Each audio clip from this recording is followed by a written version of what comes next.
ఎవరి జీవితాలు దేవుడు ఎప్పుడు మారుస్తాడో తెలియదు. ఒక మాట జ్ఞాపకం చేస్తాను, నిరీక్షణ కోల్పోతు. Don't lose your hope. You never know, one day God may lift your head. దించుకున్న తలను దేవుడు పైకెత్తే దినం ఎప్పుడు వస్తుందో తెలీదు. వచ్చినప్పుడు ఎవరు దాన్ని ఆపలేరు. అది ఎవరిని కనపరుస్తుంది తెలుసా?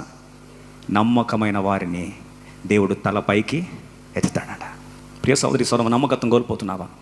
6 దాకా కూడా ఏమి పరిస్థితులు మారలేదంటే, ఇంతవరకు వయసు అయిపోయింది, ఇంకా ఏమి పరిస్థితులు మారలేదంటే, ఇంకా నా జీవితంలో దేవుడు వాగ్దానాలు ఎప్పుడు నెరవేర్చేదండి, నమ్మకంగా వెంబడించి లాభం ఏంటండి అని ఈరోజు విషమించుకొని ఒక క్విట్టర్ లాగా ఉండిపోదాం అనుకుంటున్నావా?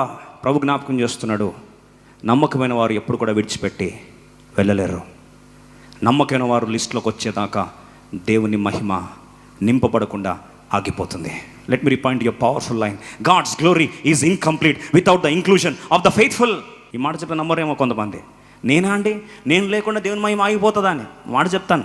హెబ్రీయుల రాష్ట్రపత్రిక 11వ అధ్యాయం 39. వీరందరూ తమ విశ్వాసము ద్వారా సాక్ష్యం పొందిన వారైనను మనము లేకుండా సంపూర్ణులు కాకుండా నిమిత్తము దేవుడు మన కొరకు మరి శ్రేష్టమైన దానిని ముందుగా సిద్ధపరచెను గనుక వీరు వాగ్దాన ఫలం అనుభవింప